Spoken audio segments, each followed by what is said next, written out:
Imagine waking up as a Los Angeles Lakers fan and realizing that a single decision by Dorian Finney-Smith could ripple through the franchise for years. The future of LA's versatile forward isn't just about numbers. It's about power, strategy, and the very heartbeat of a team navigating the NBA's complex financial landscape. But before we unlock all the twists and turns of this off-season saga, hit that hype button now. Your energy in the first 20 seconds helps this video reach more Lakers fans and NBA insiders alike. Ready? Let's unpack the three roads Finney-Smith stands before, a crossroads that could redefine the Lakers 2025 and beyond. The contract chessboard, three paths, one future. Dorian Finney-Smith has the attention of every Laker loyalist, cap expert, and basketball journalist across the league. That's because his contract situation is uniquely loaded with options, each with significant consequences. This offseason, Finney-Smith can choose from three major paths. Sign an extension with the Lakers. Pick up his $15.4 million player option for 2025 to 26. Test free agency and see what the open market holds. While his decision will be shaped by financial logic, it's about more than just maxing out a paycheck. In the NBA's brave new financial world, every contract sends a message about ambition, flexibility, and faith in the front office. Signing an extension, security, and flexibility. Let's break down the first option, signing a short or long-term extension with Los Angeles. Under the league's new collective bargaining agreement, CBA, the Lakers now have a unique opening. If they're quick, they could sign Finney-Smith to a 3-year deal worth up to $56.4 million, starting with a $17.9 million base and annual 5% raises. To do so, he'd have to decline his current player option, but in return he'd gain guaranteed security for multiple seasons. The flexibility this offers the Lakers is key. The new CBA allows extensions to start below the salary in a decline option, a huge difference from years past. Remember Rudy Gobert's maneuver with Minnesota last fall?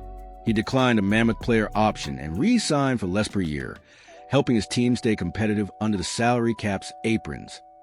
For the Lakers, locking in Finney-Smith could mean maintaining valuable room under the apron for mid-level exception signings, a crucial detail for retooling their roster around superstars like Luka Doncic in the post-LeBron era.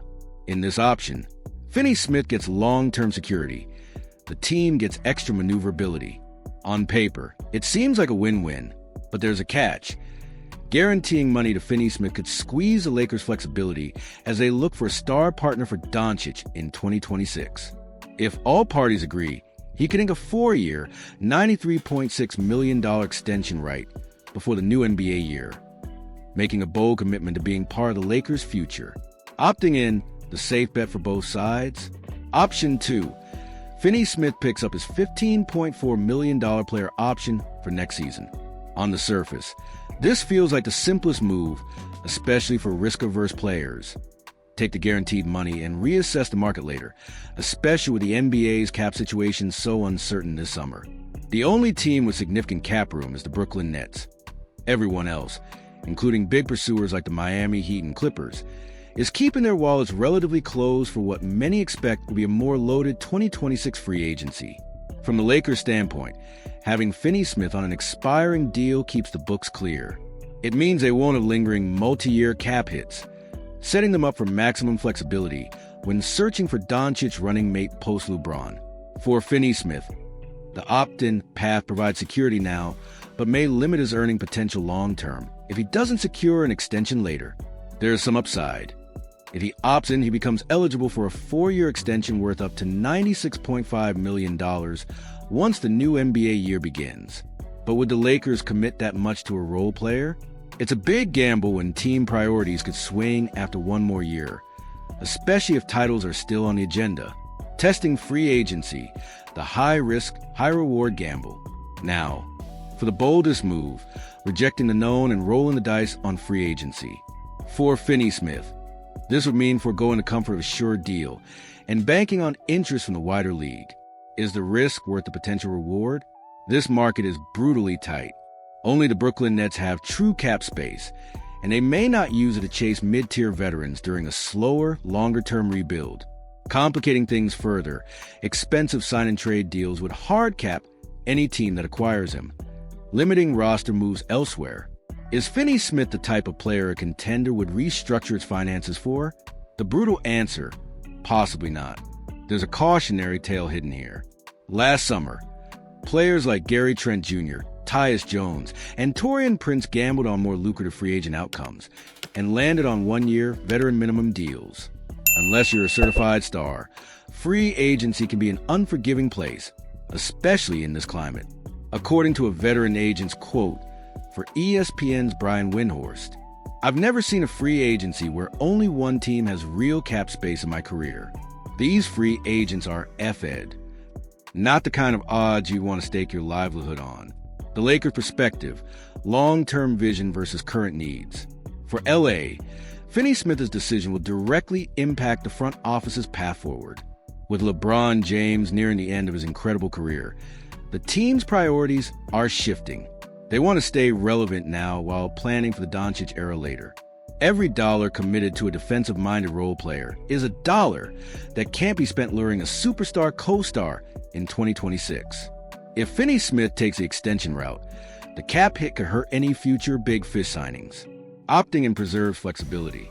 Testing free agency means LA might lose him for nothing, but it could also free up even more money. The smart money says the Lakers prefer a short-term fix. Keep options open, watch the free agent landscape, and be ready for the next big NBA shakeup. What should Finney-Smith do next? Analyst take. Drawing on recent NBA history, Finney-Smith is standing in a precarious position. While he's a respected defender and a solid fit on most playoff teams, the current economic environment just doesn't favor non-star free agents. Opting in and betting on a strong 2025 to 26 campaign could open up bigger long-term deals if the market rebounds in his favor. That said, the Lakers' roster decisions will echo for years. Balancing defense, depth, and the constant search for another superstar are all front of mind for LA's brass. And now, the spotlight's on you. With so much at stake this offseason, what do you think Dorian Finney-Smith should choose? Does locking in with the Lakers long-term make the most sense? Or is it wiser to play it safe and opt in for one more big payday? Is there a surprise twist we haven't considered? Hit that like button if you enjoyed this inside look at the Lakers' offseason chess match, and drop your thoughts in the comments below. Where would you bet your future if you were in Finney-Smith's shoes? This story is only heating up, and your voice should be part of the conversation. Thanks for watching. I'm Fabiano, and I'll be breaking down every turn of this high-stakes drama all summer long. Don't miss what comes next.